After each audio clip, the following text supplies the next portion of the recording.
Good morning, Golf and God this morning. Hey, hope everybody's doing good. Tuesday morning. Listen, it's been a beautiful couple of weeks in Kansas, actually, the last couple of weeks, but lots of golf to be played. And I've been thinking, golf and life are a lot of the same.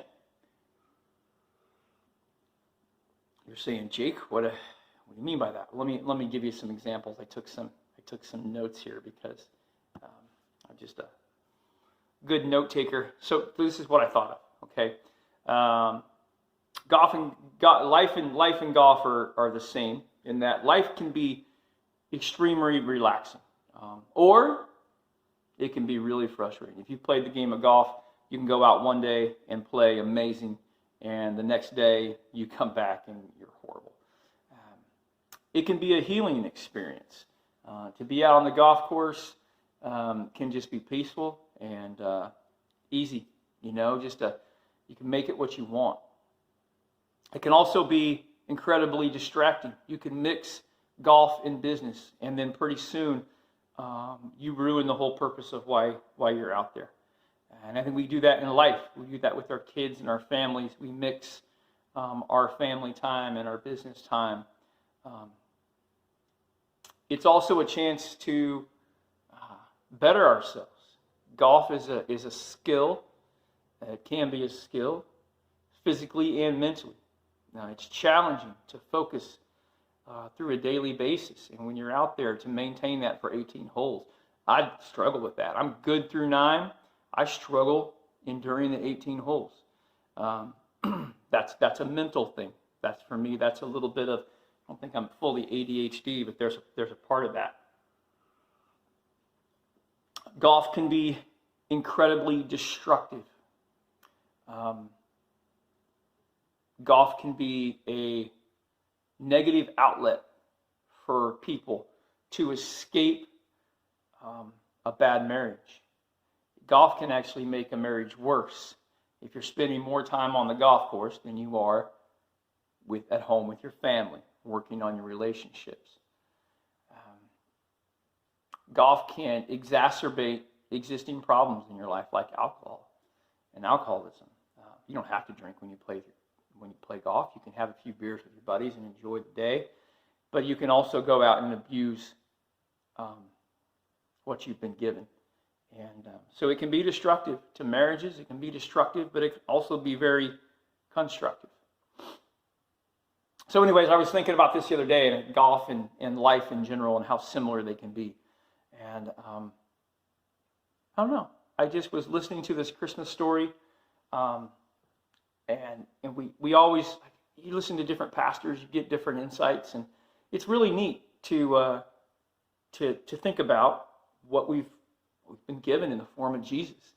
And if you put Jesus in your life and compare it and make it a similarity to golf,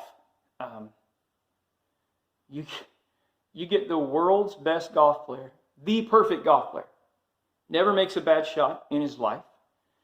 He's only there to help you. And you can put him on the course with you anytime that you need him and want him. And he should be there all the time. But he's always there. You just have to lean over to him and say, hey, what should I do here? Or, hey, I need your help. Or, hey, thank you. And so I was thinking about that. I was like, Jesus he's our perfect caddy. He's our perfect coach. He's our perfect player. He'll play any shot for you, any hole, ready to step in any moment. But you just have to say, hey, I can't do this anymore. Or, what should I do here? What club should I use? The wind picks up and your ball drifts to the right, and you've got to bend it around the trees to get on the green in the next shot, and it looks impossible. Well, what do we do in impossible situations? Most of us reach out to God. What do we do in basic, simple situations where we think we got it? We usually screw it up. And so I just found that interesting. What's the cool thing about golf and life and putting God into your life and into your game is that he only asks one thing of us. He only asks one thing, and that one thing is to give him the glory. Like last week we talked about this. It's just glory to God in the highest heaven and peace on earth. That's the phrase, right? It's all about glory. Read this verse, Ephesians 3:16. I pray that out of his glorious riches he may strengthen you with power through his Spirit and his inner being. Let me pull up two more for you real quick. So whatever you eat or drink, I love this verse. Whatever you eat or drink and whatever you do, do it for the glory of God. Whatever you do. Like just whatever you do. Not some things that you do. Whatever you do. I love that verse. And then I love this verse right here. This has been in my devotions and my Bible studies for at least 3 times in the past week. And my God will meet all of your needs according to the riches of his glory. I love that passage for so many reasons. He will. It doesn't say he can. It doesn't say he might. He says he will meet all of your needs. And I encourage you to go back and look at the word need in the Bible in Greek and read what it really means. It's not just talking basic necessities. I don't know. It just is.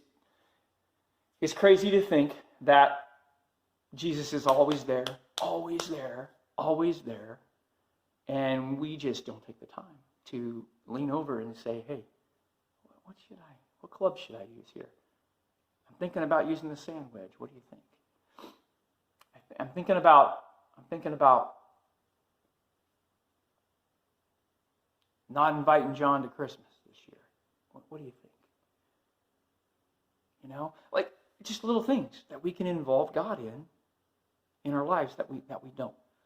And I don't know. It just we could play the perfect round of golf. Or respond to any situation the right way that we're given. But we don't. And all God asks is that we give him the glory. That at the end of the round of golf, when we're standing in the awards ceremony, we just simply say glory to God. Glory to God. We just give him the credit. I'm going to close with this.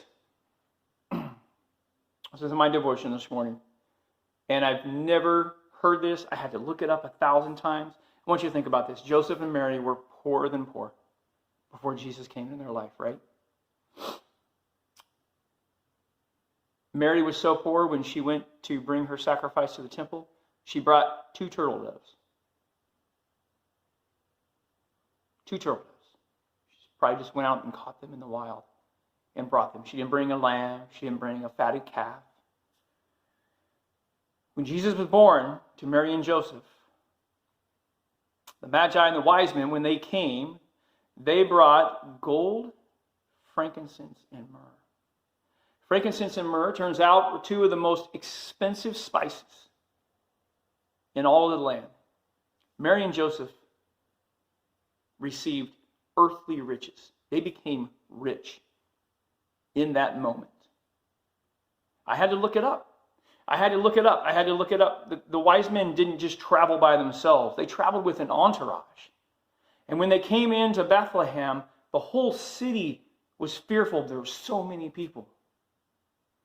The gifts that they brought Jesus were magnificent. Mary and Joseph were blessed because they had Jesus in their life. You and I are blessed when Jesus is in our life. Jesus is always there. Jesus is always there. We need to let him be in our life all the time. And that is a struggle. That is good versus evil. That is just Satan versus God right there. But Jesus is the answer. That's why Christmas is so special, because we've already been given everything that we need in Jesus. But somehow we decide to do it on our own.